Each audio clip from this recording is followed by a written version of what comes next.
Welcome to the Lifestyle Chase. This podcast features high performers who have found a way to live their best life while balancing their health, wellness, friends, and family. Proudly hosted by me, Chris Little. Without further ado, let's get started. Here we are for the first episode of 2019, episode 21, with the one and only DJ Bradley James. How are you today? Good, Chris. Thanks for having me. Appreciate it. Thank you for waking up nice and early for this one.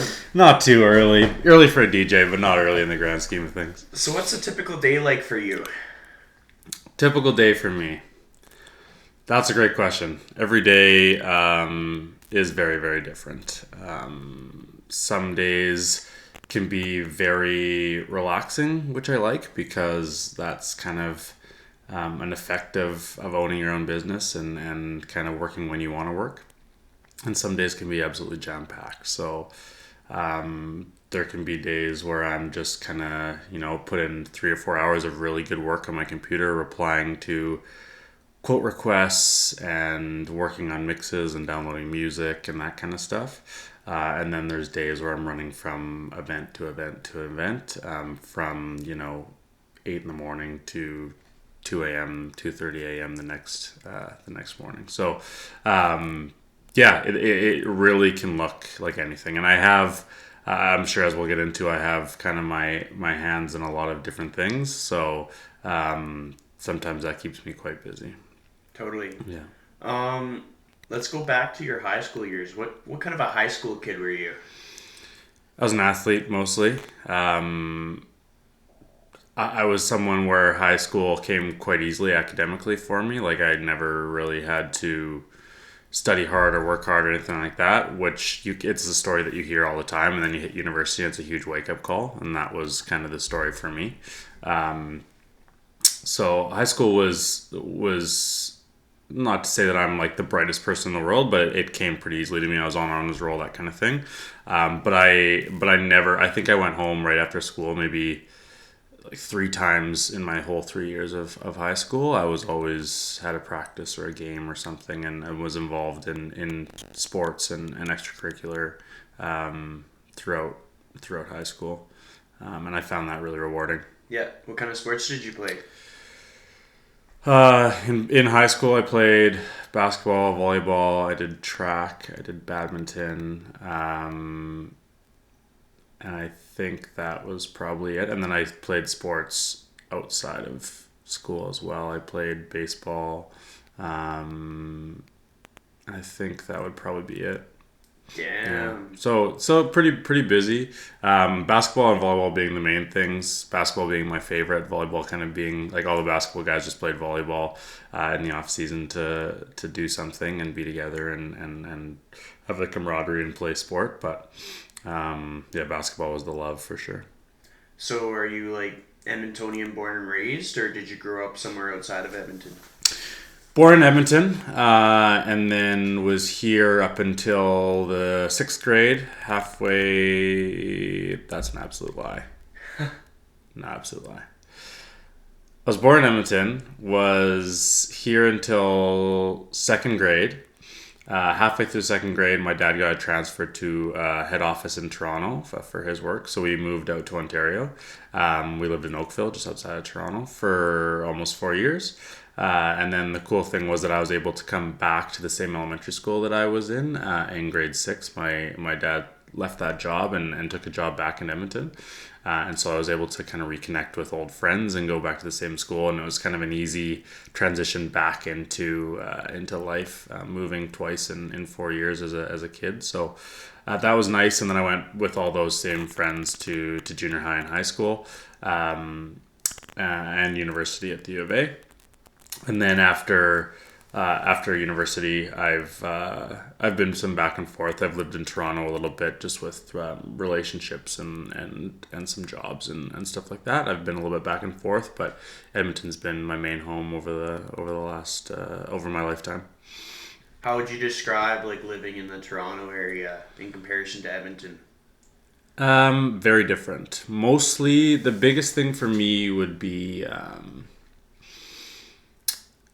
I mean, as a kid, you don't really get it because I was living in like a suburb, like it would have been like a kind of a St. Albert type thing, right? Like, so I was friends with the kids on my street and we played ball hockey and whatever, right? But going back as an adult was one really interesting because I got to relive a lot of those things I did as a kid, like going into the city for a Raptors game or a Blue Jays game or something, and do that as an adult and kind of see how special that is after living in Edmonton for a long time, where that level of energy and stuff doesn't really exist. It's not quite as big of a city. But the biggest difference for me was obviously it's much bigger. There's always a lot more going on, which was really exciting. But the downfall, I think, was that people aren't quite as friendly and open as they are here. We take it for granted. Western Canada and especially Albertans, I believe, are very, very open and they don't really have like those blinders up. And I think people in other parts in bigger cities, I guess, in other parts of the country and the world, they're all in their own little bubble. They all have everything going on, which makes sense. You can't be, open to every single person and worried about their things or whatever. And you kind of just have to have your blinders on and be focused on you, or you're going to kind of get left in the dust a little bit. Whereas here, people are happy to let someone onto the bus in front of them or hold the door for somebody or take that extra minute, because if you do that, you're not going to, it's not crazy enough life that you're going to get left behind. And maybe that's just my theory as to why it exists, but it's definitely just a more friendly kind of open vibe that I get in Alberta versus in bigger cities like Toronto and even Vancouver when I visit there. And it's cool to think about because, like, in the last few years, I've seen so many people from, like, our fitness industry make the move from Edmonton to Toronto. Mm-hmm. And, like, usually it's just them on their own. And I'm thinking, like, whoa, what a culture shock, hey? Like, oh, yeah, absolutely. I can only imagine having to completely make new friends and sort of come up with your new routine. Yeah. Where you're going to go to, like, a lot of these people are moving for studios or for work, like mm-hmm. fitness related. Mm-hmm. So they kind of have like a start to their foundation. They probably have like their studio that they left for, or like their career that they left for, but then mm-hmm. they have to build all those other blocks. Yeah, it was super weird growing up with like like Edmonton's small, right? Like everyone knows everyone. Excuse me. Everybody knows each other. You have this massive friend group. You've never really had the pressure of making new friends. And then to make a move as like an 18, 19-year-old who like has never had the pressure of making new friends in their like kind of adult life was definitely different. And it was a cool experience because I went there not really knowing anybody. I was in a relationship, didn't even live with the person that I was in a relationship with. So I was kind of just like on my own. Had a couple friends there from back home that were going to school and stuff that I'd meet up with. But I had to make a whole new group of friends through a job that I got and whatnot. So, but it was a great learning experience. Totally. Yeah. Well, were the top 3 things that you learned from that experience? That's a fantastic question. One, to be a little bit more independent. Like there were like that was probably the first time that I felt like lonely and like homesick. I've traveled quite a bit and stuff, and I've missed lots of Christmases and whatever, and I never really feel super homesick. I know that my family's there and waiting for me, and they're happy for me that I'm doing things and seeing the world.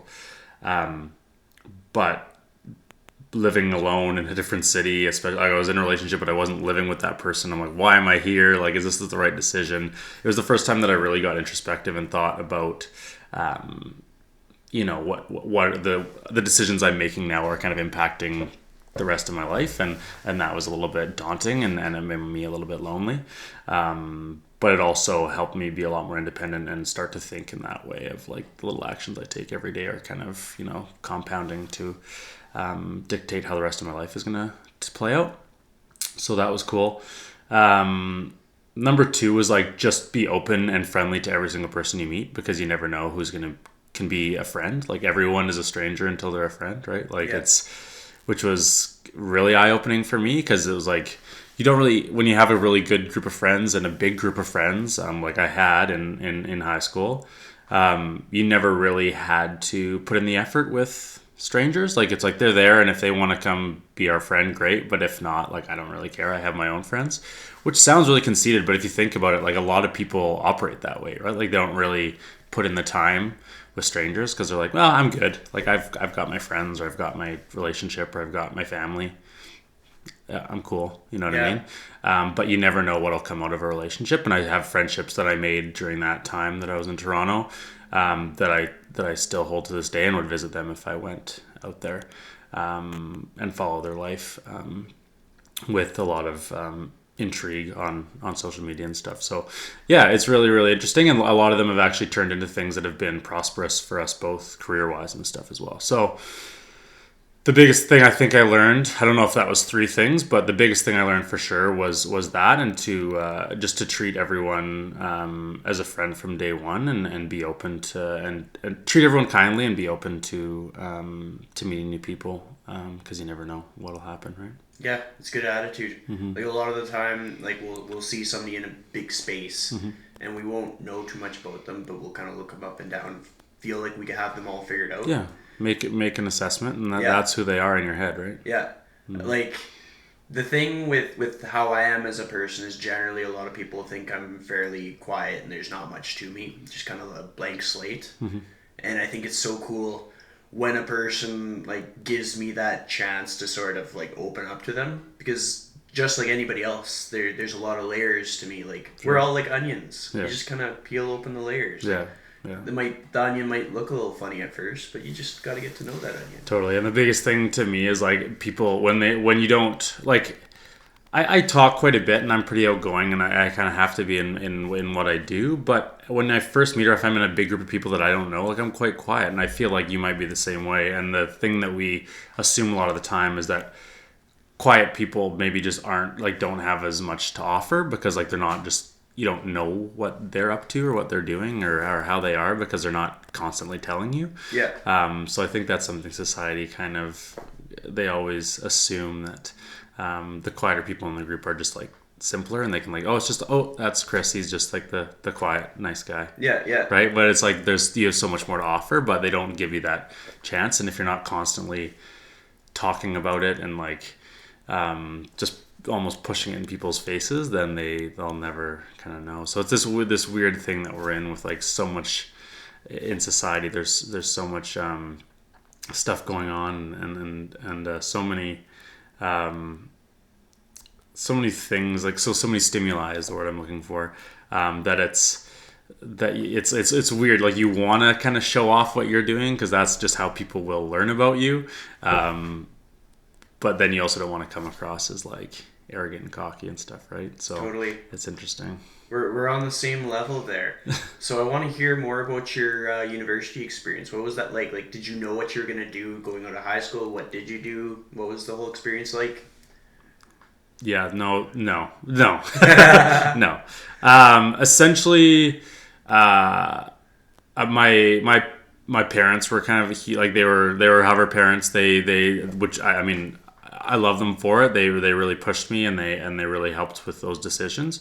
But they always were like, education is important. You need to go straight into university. Maybe if you take a year off or whatever, you'll never go back.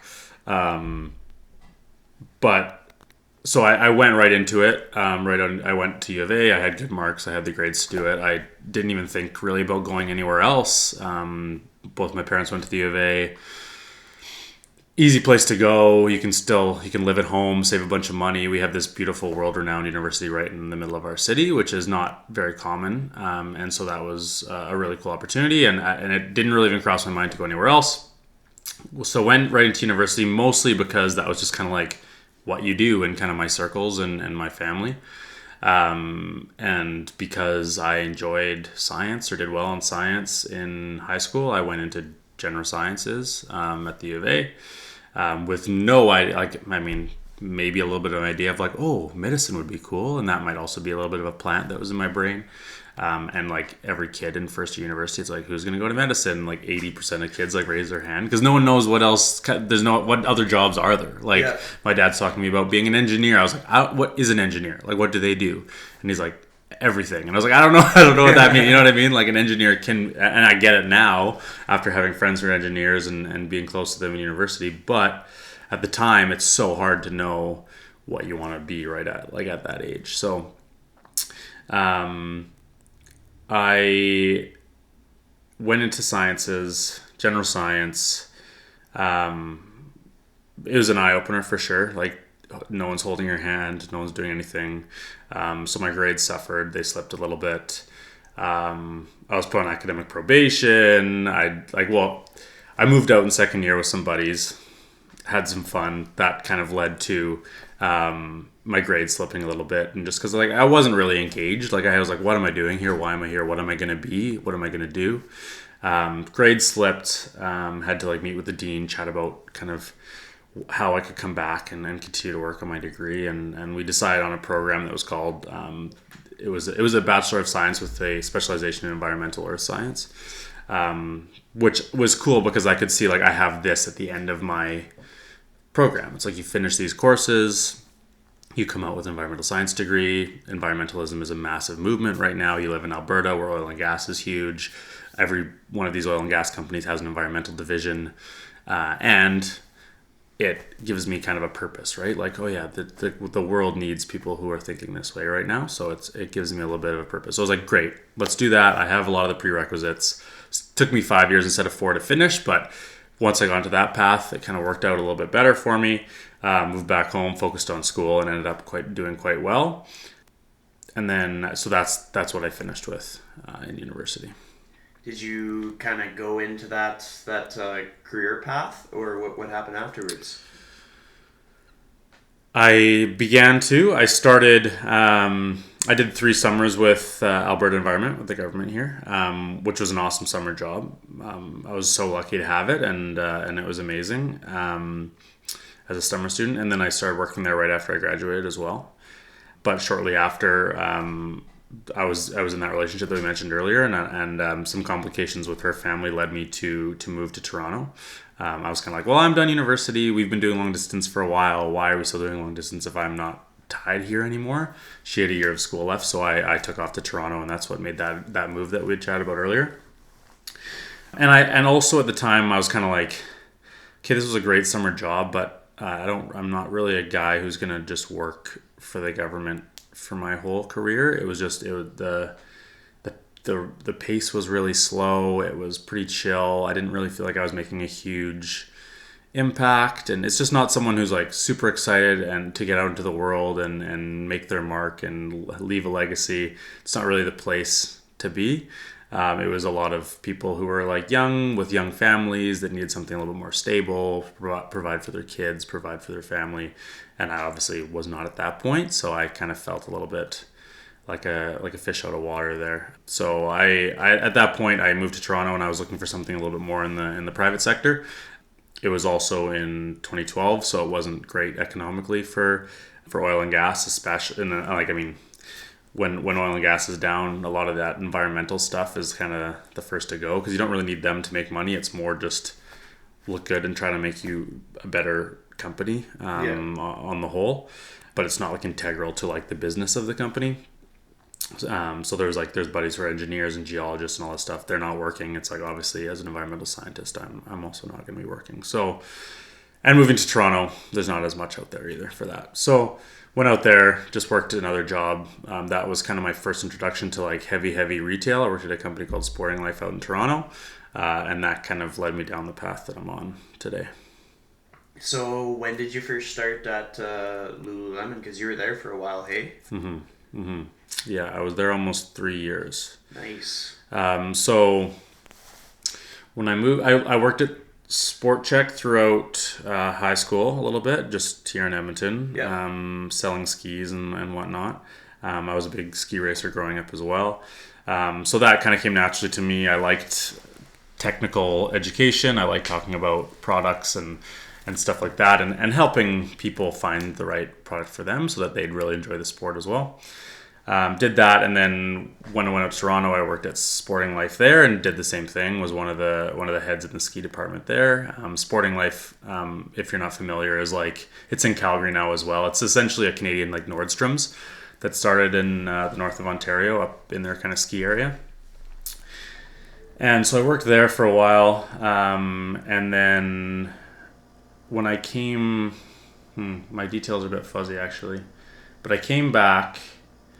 That relationship didn't work out in Toronto. Came back home.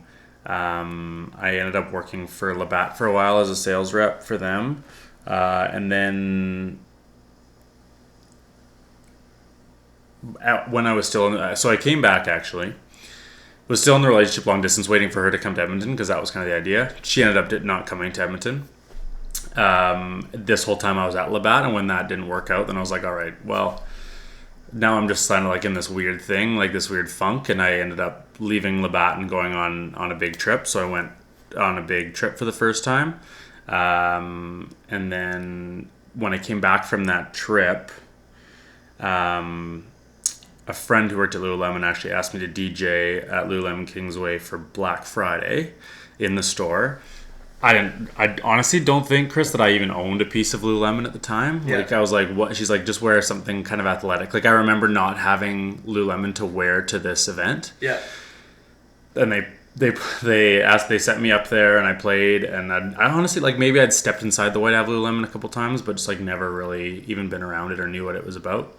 And I DJ'd this event, and like the energy around me and the people around me and the people that I interacted with that worked there, it was just unbelievable. It just blew my mind. I wasn't looking for a job. I wasn't looking for anything. I was unemployed at the time, but I was just there for like a DJ gig.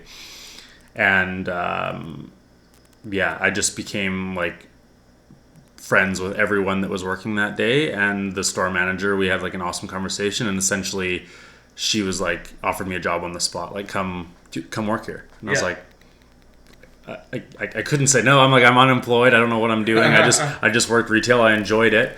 I'm down for the conversation at least, right? So met with her. They were going to bring me to Kingsway. Kingsway was full at the time, so they sent me over to the store manager at West Edmonton Mall. Met with her and chatted about kind of goals and what I wanted to do, and I started at West Ed a couple weeks later, and then there was some on and off about being part-time, full-time, all this kind of stuff, but eventually just fell in love with the company and the culture, and went full-time there for almost 3 years. Nice. Yeah. That's awesome. Yeah. And with Sport Check, which stores were you at? I was at the South Park location. Cool. Yeah. Did you ever come across Murray Bischoff? No, I don't think so. Doesn't sound familiar. Yeah. No. He was one of the managers at the West End, or the West Edmonton Mall location. Okay.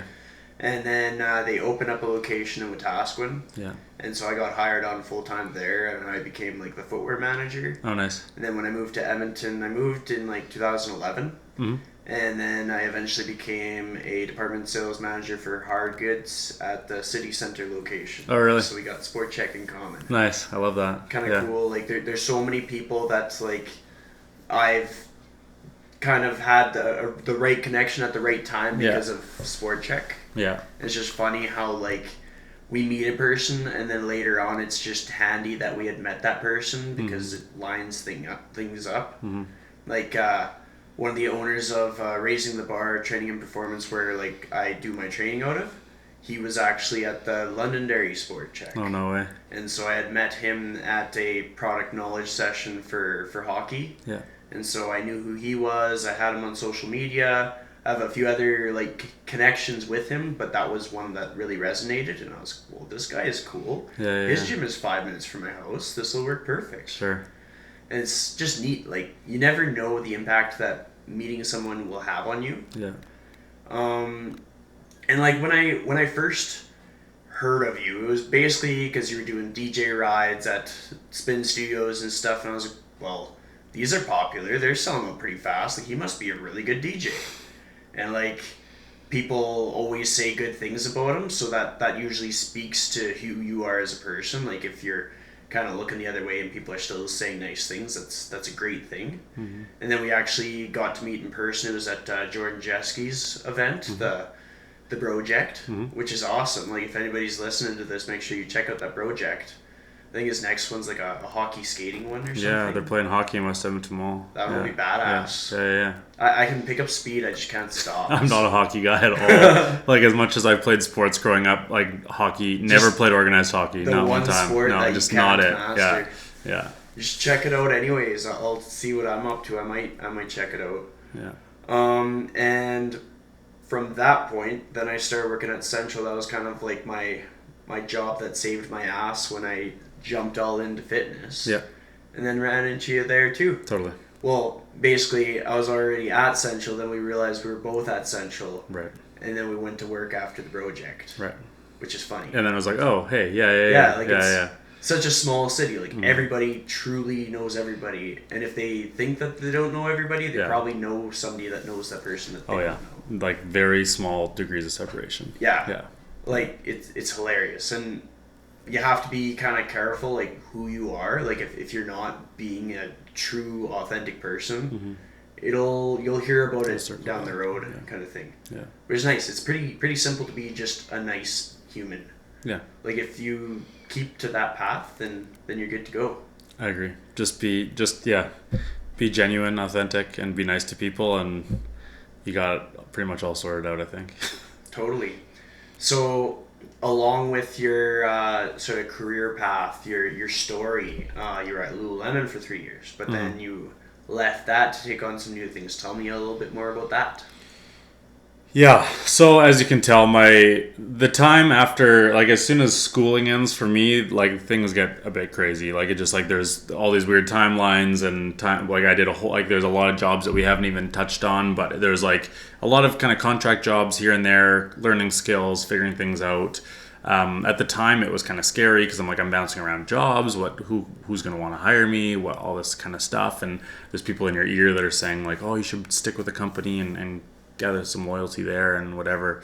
But nothing ever really felt right. And so I was doing kind of these contracts and taking the time in between those contracts to travel and see the world and kind of experience things that way. And then I found, so fast forward through all of that kind of mumbo jumbo, found Lululemon, was there for a few years, pretty much the past up until a year ago. So last November I was at Lululemon pretty much full time. And during this entire thing, I've been DJing as a hobby on the side. So I started DJing in university, just kind of as a hobby in my bedroom on my laptop, kind of played some music at house parties and that kind of thing. Posted mixes online that friends would, put in their ear when they're working out at the gym or on the treadmill or at work or whatever it was, and that whole thing. And so that kind of just evolved eventually into actually me playing at bars and at parties and things like that. And so in the background this entire time throughout those several years, I was DJing just kind of as a hobby on the weekends and not every weekend, just kind of here and there. And then when I came back to Edmonton, I was working for Lulu, made some awesome connections, started doing more like fitness things, started meeting people out in the community, learning about how important community is and connecting to those people.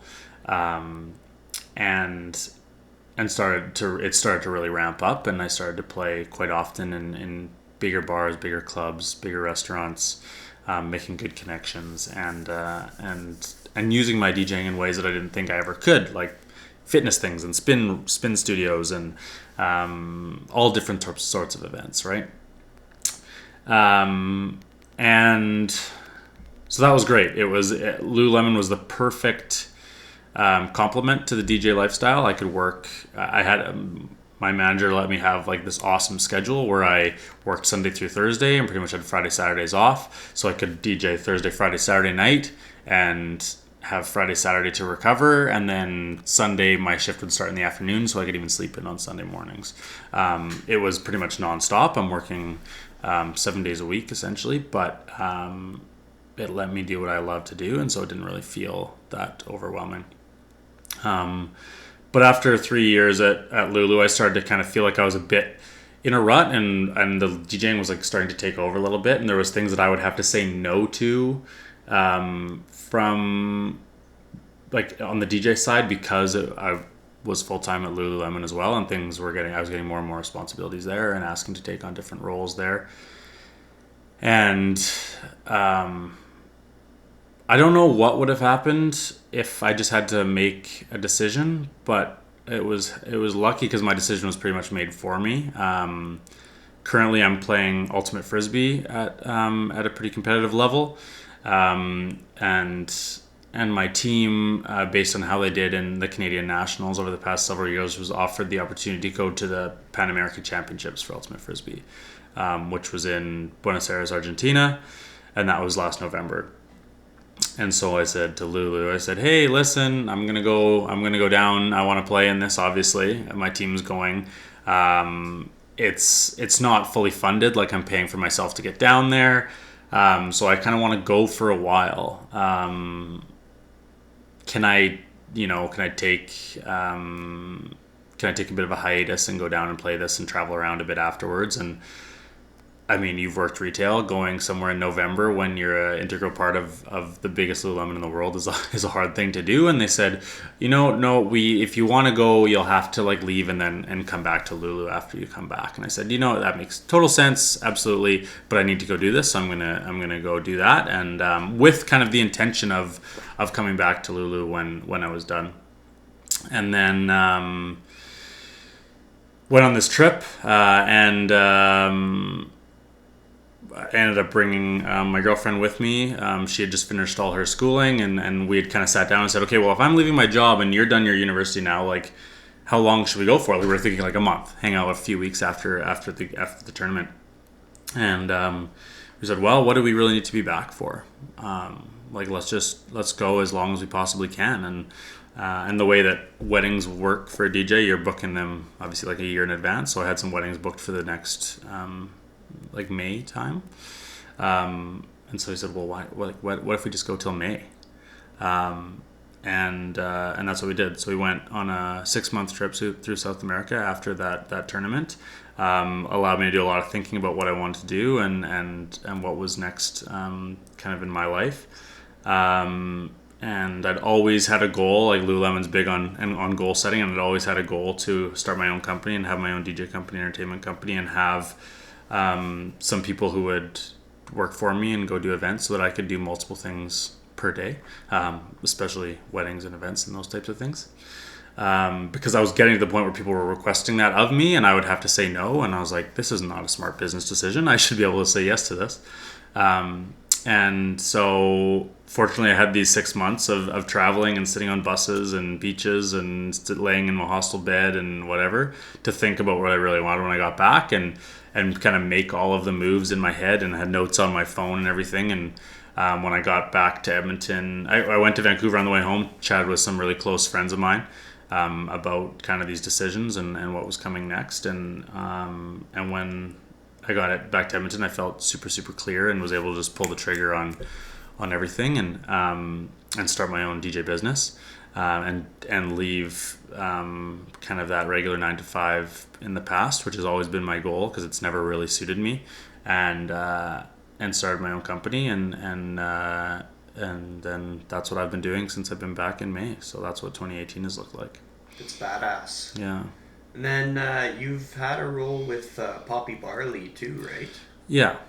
So the Poppy Barley thing was a bit of me hitting the panic button as soon as I got back. But it also is kind of what I want to be able to do is supplement, like similar to what you do. You supplement kind of jumping into the fitness industry full time with kind of other things that aren't super. They don't like take a ton of brain power. They're not like taking a lot of your attention or your energy. Like they're just things that are there that can like supplement that income a little bit. And so it was a little bit me pushing the panic button because I'd never had the freedom of owning my own business. So when I started my own business in May, it was like the first day of that was just such a weird thing for me. I like woke up, it was Monday morning, everyone was going to work, and I kind of just like sat in my apartment and was like, okay, now what? You know what I mean? Like, that's extremely relatable. especially after I'd done all like, when I got back, it was like boom, pedal to the metal, right? Like I moved back. I didn't have an apartment yet. I was like in my parents' basement, and just every day I was on my laptop building the website, building the social media channels, going to the registry to register things, getting the insurance, all this, like all the things that like were on my list to check off. Yeah. But then once that was all done, it's like, and that was also, that's not easy. Like, I had a lot of people who are maybe thinking about starting up their own business. That's like really, really stressful. And it was for me. Like, that was a huge thing that I had to like overcome in order to make this happen. But once you kind of get the ball rolling, like literally everything you read that says like, just jump, just do it, just go, just try it. And then like, it'll work out. It's like 100% true. As soon as you make that leap of faith, it's like, oh yeah, this actually isn't that bad. And there's people there to guide you. Like, I was so nervous about like, how do I even create a business? Like, how do I start it? How do I name it? How do I get that done? I went to AMA and just like stood there looking around. Like, I had no idea what to do. And then this like nice old lady who was like at the registrar's office was like, yeah, or the registry office. I was like, oh yeah, don't worry, I do this all the time. Took me into a room and walked me through like everything. She's like, these are the 3 types of businesses, and like, yeah, and like, so it was like, I knew nothing, right? Like, I'm not, I guess I was never in business in school or whatever, right? So that was kind of what I was doing. And then once I had that all figured out, business bank account, all this kind of stuff, then that first day of like running the business came. And like, from being a whole life of like, you wake up and go to work and just like sit down at your computer and do your day, I was like literally sitting at my computer just like, what now? Like, what do I do? And just started making social media posts and kind of writing on wedding buy and sells, trying to like get people's business and replying to quote requests and figuring out contracts and all this kind of stuff. And so at that moment I was like, okay, I still have a lot of like downtime during the week in like the middle of my day. And I'm someone who's been like, as you can tell, it was 7 days a week for 3 years, where it was like go. Like, there was no downtime at all. And to have that downtime freaked me out a little bit. So I was like, okay, I need to get something else going. Like, I have time, I should do something else. And that's when I approached Poppy Barley, and I knew Kendall from Lululemon.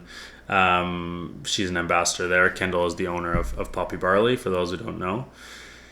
Approached her about her men's business, because I did that with Lulu for a while, helped them grow their men's business. And I was there for 4 months on a contract just to kind of see how it goes, just like half time. And it was amazing. But it's a company that's growing like crazy and is doing so well. It was taking a ton of like more of my time than I wanted to. And at the end of the 4 months, I had a really good conversation with Kendall about just like what my life was looking like at that moment. And by that time, I had started to kind of figure out the ownership of business and how you kind of spend your time. And because you can work really hard for 3 or 4 straight hours, you can because in the general office environment, you have an 8-hour workday, but it's proven and it's researched that there's not that much work going on in that 8 hours, right? Like, you're really only putting in a solid 3 or 4 hours. The rest is filler with meetings and maybe not being 100% productive. So if you can be productive for that 3 or 4 hours, and then you can have the rest of your day to yourself, to look after yourself, go to the gym, work out, whatever that may look like for you. And so once I started to figure that out, it was Poppy Barley kind of was like, okay, yeah, you're doing too much now. It was great, and I learned a ton, and I'm appreciative for that. But it was a bit overwhelming. And when I got home from even the half-time job that I was working at Poppy Barley, I was like, oh, I'm exhausted. I don't want to focus on my own business. So it was kind of it was harming that. And so at the end of that 4 months, we decided to say bye for now. I'll still help them out with things here and there, but and I would like to continue to do that with other businesses. Be able to kind of be a consultant on the side or do things with sales and marketing for businesses while I continue to run my own company as well. It's so cool because like a company like that, for me, from the outside looking in, it's on brand with who you are. Like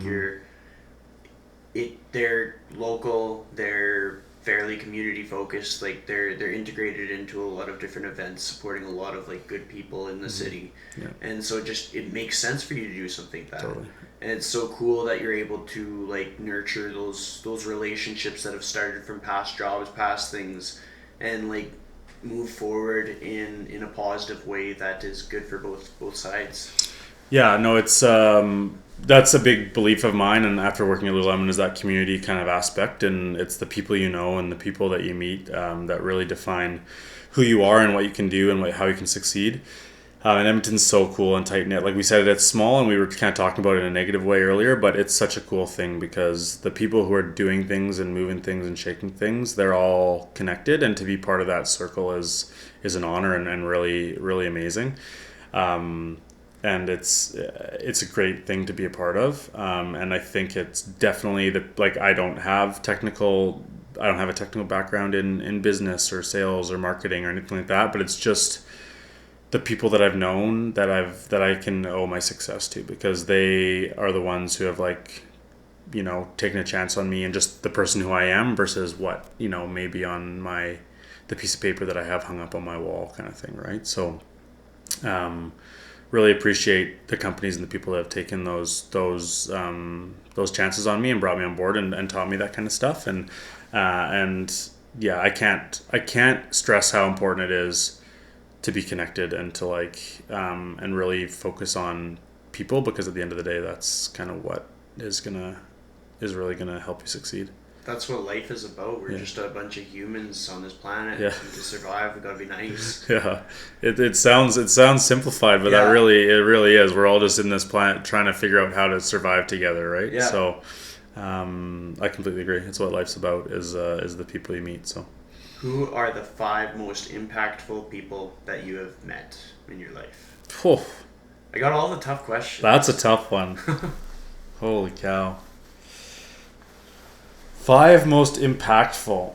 I'll start with the family side of things, because those are people who I've met my whole life and who raised me and that kind of thing. And I'll lump my parents into one person, but they're very hard workers, and they push themselves a lot, and they push me a lot, which is a good thing. And it's also taught me to maybe not work a bit smarter and not as hard. We definitely have different opinions on things, but at least I have that work ethic and show up on time and do it's just crazy. I saw this thing, it was on Instagram the other day, and it was show up on time and do what you say you're going to do, and you're already ahead of half the pack, right? And so it's that was really, really instilled in me from a young age, which has continued to help me be successful.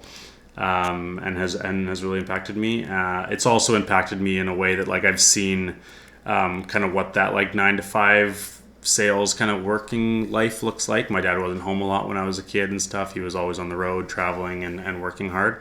Obviously to support for the family, and we had an awesome life growing up. But it allows me to kind of take a look at myself and say, hey, do I want that?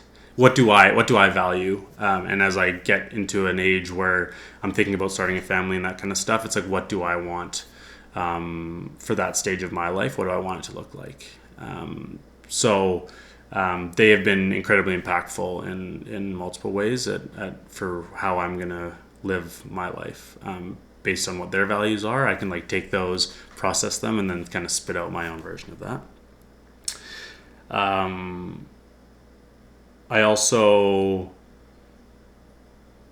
was really impacted a lot, and I think about my grandparents a lot. My grandparents on the one side have both passed away now, but they were to me, they were the epitome of love in a relationship. They in their 80s were they would never argue, and they were always on each other's side, even if they disagreed. They always supported each other. They held hands and helped each other out in that old age while walking up a slight incline, as grandparents do. And they were nice and sweet to everyone they met. And so there was a lot of times if I needed an escape that I would go over, even I don't know if this I think some people have this type of relationship, but some people are just why? I was in high school and I'd drive over in grade 12 to sit at like my grandparents' house and chat with them for a couple hours, just to kind of as a release and just to kind of like have a different opinion on life and stuff. And now looking back on it, I wish I would have done it even more, because they're obviously so wise and so insightful, and had so many things to share. Like I didn't really hear about their life until like very late, like how they grew up and the struggles they went through. And I mean, because of all those struggles is the reason that I'm here talking to you today. And so they were very, very impactful in my life, and I would like to work on having that. Still have my other grandparents around, and I want to work on having that relationship a bit more with them. And I would urge anyone out there to take the advice of grandparents or elders, because they've seen it all. They know. Sometimes they're not 100% there mentally, so it's hard for them to get those thoughts across to you. But if you sit there and listen hard enough, they'll surprise you and give you some really good life lessons. So that's number 2, I guess, is those grandparents were super helpful. I don't know. There's so many people out there. I would say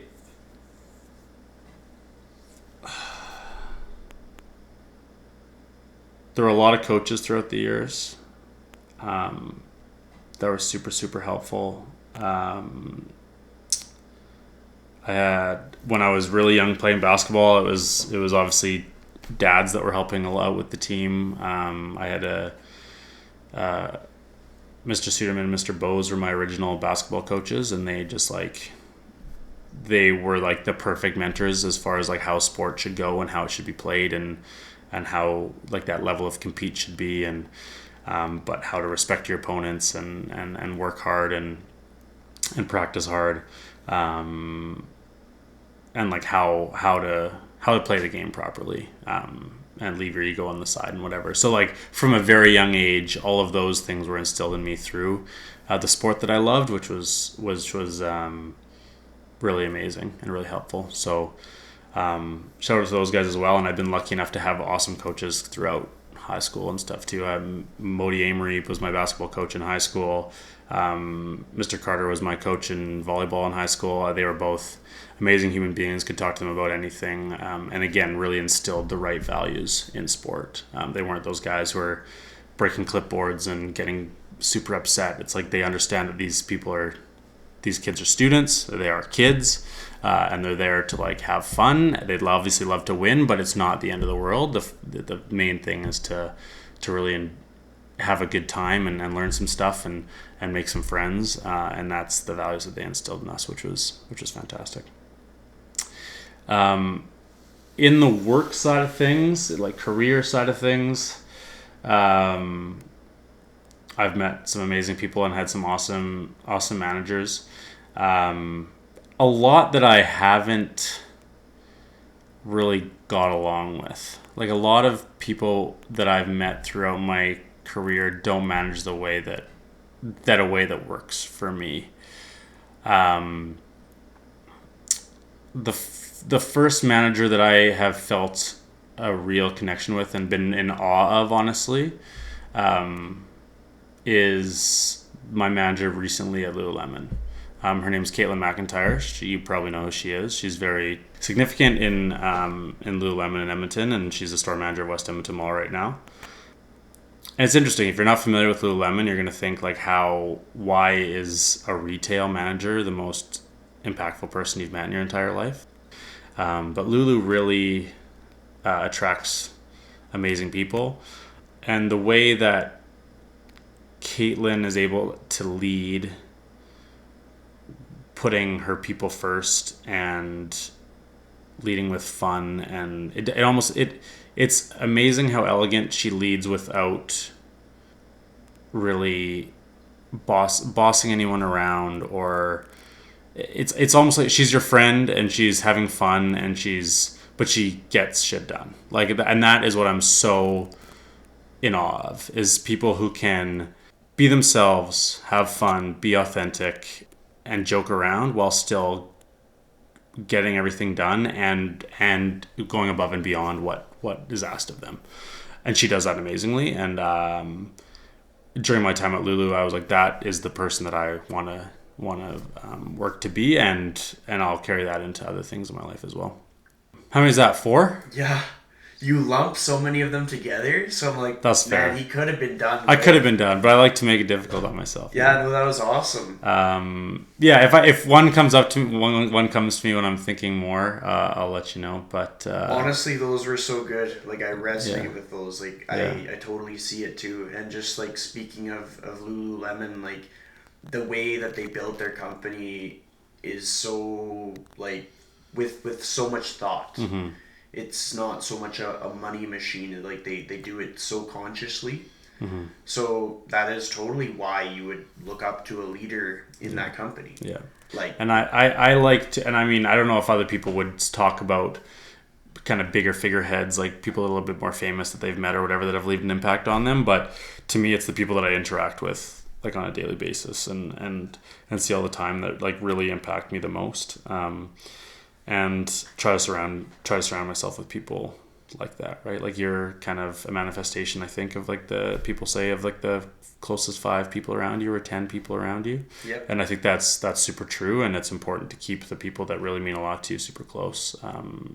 Being at Lulu, everyone there is just like unbelievable, so like-minded and everything. And yeah, I think just really impressed with how Kate runs things. So that's awesome. Yeah. Hopefully she listens to this. I think she will. I hope she cries. Yeah. No, she's awesome. We were hanging out at a wedding on New Year's Eve. So yeah, she's great. And everyone at Lulu who's listening, you guys are doing a great job. So keep doing what you're doing. That's awesome. Yeah. So I want to talk about music with you. Okay. So when you first started getting into DJing, it was probably like you just kind of liked putting playlists together. Mm-hmm. How'd you pick your music? Like, you just kind of go through songs, listen to the radio? What do you do? What's your strategy? Now or at the beginning? Take me through the whole process. Okay. I've always been musical. Grew up playing piano and was in band and all that kind of stuff. So I had the music kind of theory down, kind of ingrained within me, like just kind of I just kind of know what sounds good together or like how it goes. So that kind of helped with everything. I honestly can't even remember why, or like I can remember when, but I can't remember why I started DJing, or even like mixing music together or anything. It was kind of it was a big thing like during university for me, like in the first couple of years. It was just kind of when it kind of took off. And you know, the guys like David Guetta and Cascade and all these guys were kind of becoming household names, like the Tiestos and stuff of the world. Like people, they went from being like really underground, like what's this DJ thing? DJing has obviously been around for way longer than that, but it really started to come to the forefront. And I mean, it was when I moved out and was living with some buddies in second year university that some of the guys that I lived with and the guys that would come around were just kind of into like house music and EDM and stuff. And so I think that was probably where those first influences came from. I remember going to someone dragging me to a deadmau5 show. And it was like no one knew who deadmau5 was. No one knew how to say his name. It was like deadmau5. Like no one like deadmau5 wasn't a person. Like he was like this like weird producer guy from Toronto, and he was playing. I can't even remember where it was, but it was like not a big. Like it was like a lounge. Like it wasn't even a big venue. It obviously doesn't exist today, I don't think. But it was like so small. And I remember just hearing him and the way that he like thinks about things and puts sounds together and how that turns into a song and all this stuff. And at the time people were like getting criticized for using auto-tune and all this kind of stuff. I was like, it doesn't matter, like music's music. You like heard that and it was like, it's like you don't have to have a guitar and drums and a singer and stuff to be real music. Like I think anything, and that was one of that kind of moment of clarity for me. And I started to like really be enthralled with like sounds and music and what sounds people could create without instruments and stuff like that. And like, how do people make these songs, and like, why do people, I'm still really, really enthralled by why certain songs are popular and why others aren't. Like, what makes the majority of the population like a song? And obviously it has to do with like chord progressions and certain notes and the way it sounds in your ear, and if can you guess what the next chord is going to be and all this kind of stuff. Like Chainsmokers are a perfect example. Like, they use a very formulaic way of making songs that they've found that people really like, and the biggest part of that is because the people who are listening, who aren't even musical, can kind of guess where that next, like what the next note is going to be, and there's no surprises. And so that's, I mean, I digress a little bit here, but that's kind of what I'm really intrigued by with music. And so stuff that I originally just like took to things that like made me excited or made me move or made me go, oh wow, like it just like it sounded good in my ear. And to this day, those are still my favorite types of songs, and that's my favorite type of music. When people ask what my favorite type of music is, I always say just like, it's just stuff that sounds good in your ear.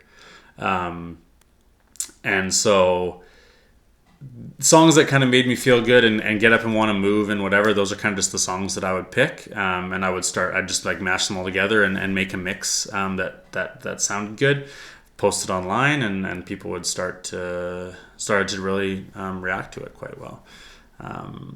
And now when I listen to those mixes, it's absolute garbage. Like, it's so bad. Yeah. I mean, some of them are okay, but a lot of them, like, you look back and you're like, music was just at a different stage. Like, I look back and I'm like, oh gosh, like why? Like, I thought I put in like one of my original mixes, and if people are listening, I have these original mixes. If you want them, let me know. I can send them out. I can repost them. But like, I had these, I just thought, I thought Cheese was kind of cool. Like, where it was like a song that everyone knew that was like kind of cheesy and then would like go into like a cool drop. Yeah. Like, I have this Pirates of the Caribbean remix that I put into like one of my original mixes that I thought was like the shit. Like, it was like the be all end all. I was like, this is the coolest remix ever, and it's pretty cool. Yeah. But like, going back on it, I'm just like, oh my gosh, like, it's just so ridiculous. And I'd have things like the Beatles mashup, like all these things that it was cheesy, like people knew the song, but then it was like a mashup of it or a remix of it. And I thought that was the coolest thing ever. And I still do like a bit of cheese, and that's, I think, what separates me from a lot of DJs is I like don't have a chip on my shoulder. I don't have to play the coolest stuff, and that's I think why I'm successful at Central. Like, Jesse talks about how the success of Central comes from not being like the coolest, newest, hippest place, but like over time just kind of being a fun place that people can go out and have a good time, and they kind of know what they're getting. And they can feel at ease. So we play the hits from like the 70s, 80s, 90s. Now like you can play Whitney Houston at midnight and people are going to go absolutely nuts. Like, you were probably there when I played All I Want for Christmas by Mariah Carey like just before Christmas, and it was like the craziest the bar went the entire night. So it's stuff like that, right, where I don't have this chip on my shoulder, this ego behind the music that I play. It's about the people and not about me. That I think leads to the success and how I kind of pick my music. So I'm not that DJ who like knows the coolest up and coming underground DJ and producers and like what's the coolest new track or whatever. Like, that's not me.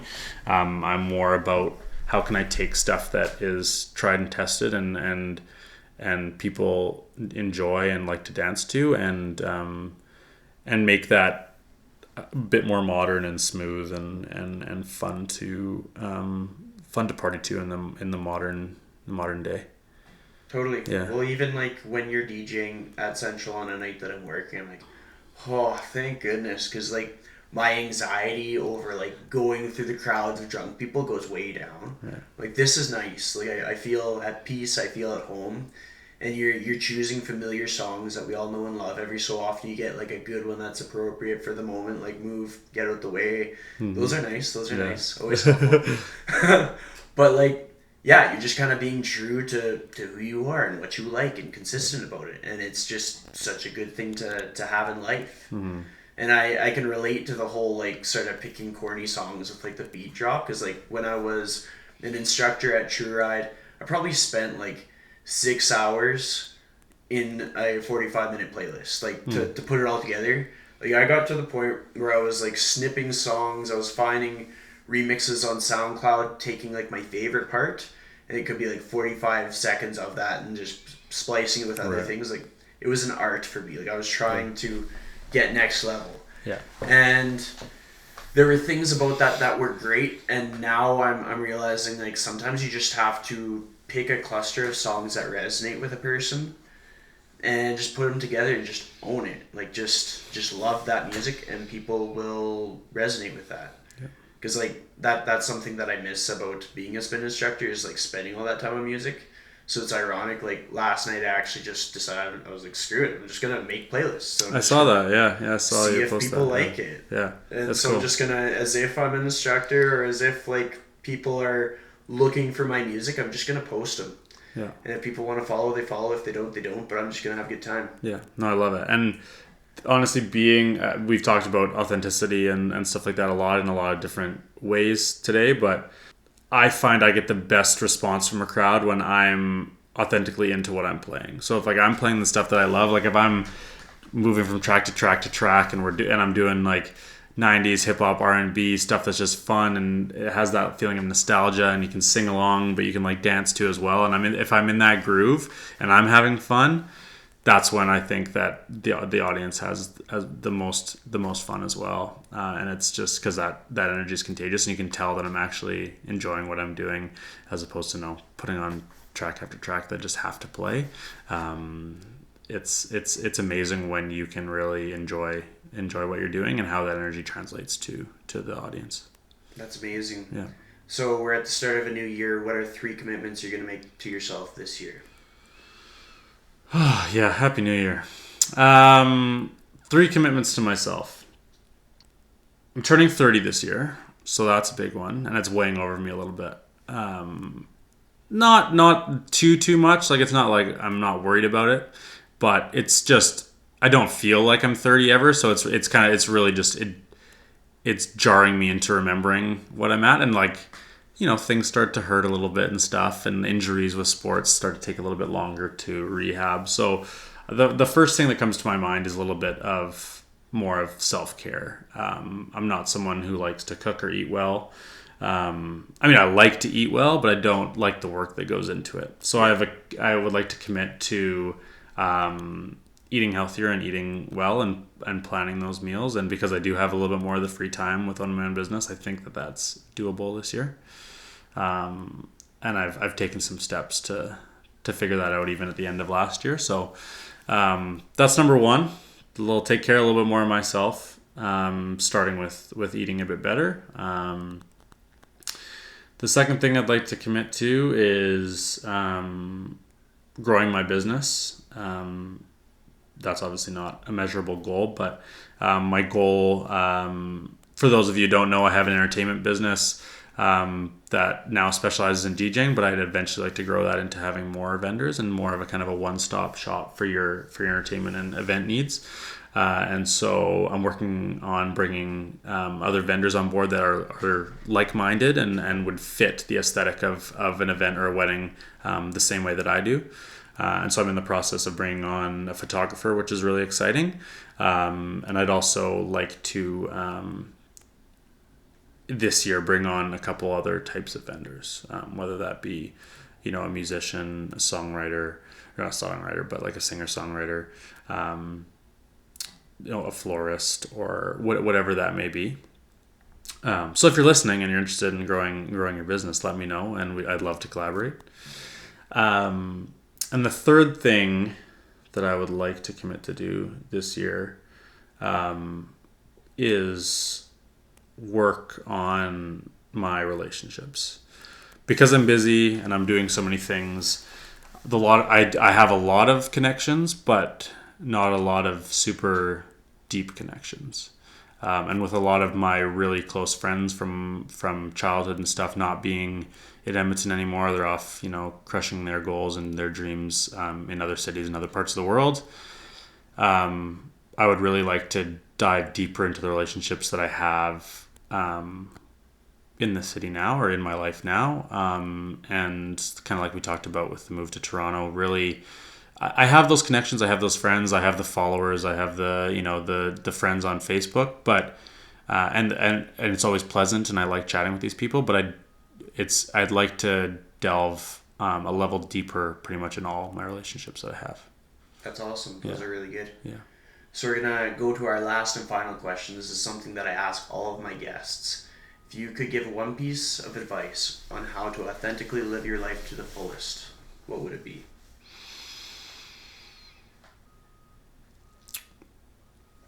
Great question. I'm sure from listening to me, you can kind of understand kind of what my take on it is. I think that if you, it's as simple as like being nice and just living as your authentic self. Like, don't try to pretend to be anybody else. Do what makes you happy and be nice to everyone. And don't care about what other people are doing is the biggest thing, I think. I find myself comparing myself to strangers on the internet all the time.